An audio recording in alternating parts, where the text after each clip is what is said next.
सही बुखारी किताब इल्म के बयान में हदीस नंबर 99। उन्होंने अर्ज किया, आ रसूल अल्लाह, क़यामत के दिन आपकी शफाअत से सबसे ज्यादा सआदत किसे मिलेगी? तो रसूल अल्लाह ने फरमाया, ए अबू हुरैरा, मुझे यकीन था कि तुमसे पहले कोई इसके बारे में मुझसे दरियाफ्त नहीं करेगा, क्योंकि मैंने हदीस के मुतालिक तुम्हारी हिर्स देख ली थी।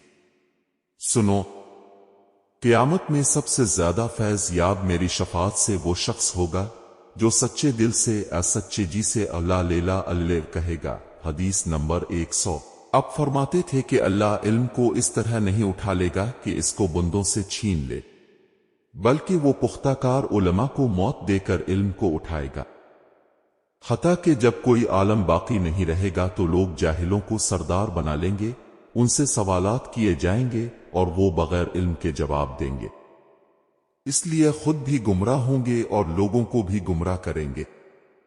फरबुरी ने कहा, हमसे अब्बास ने बयान किया, कहा हमसे कतबा ने, कहा हमसे जरियर ने, उन्होंने हशाम से मानिंद इस हदीस के। हदीस नंबर 101।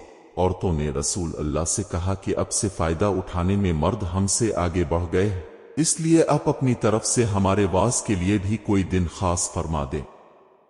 तो आपने इनसे एक दिन का वदा फरमा लिया। इस दिन औरतों से अपने मुलाकात की और उन्हें वाज फरमाया और मुनासिब अहकाम सुनाए जो कुछ अपने उनसे फरमाया था।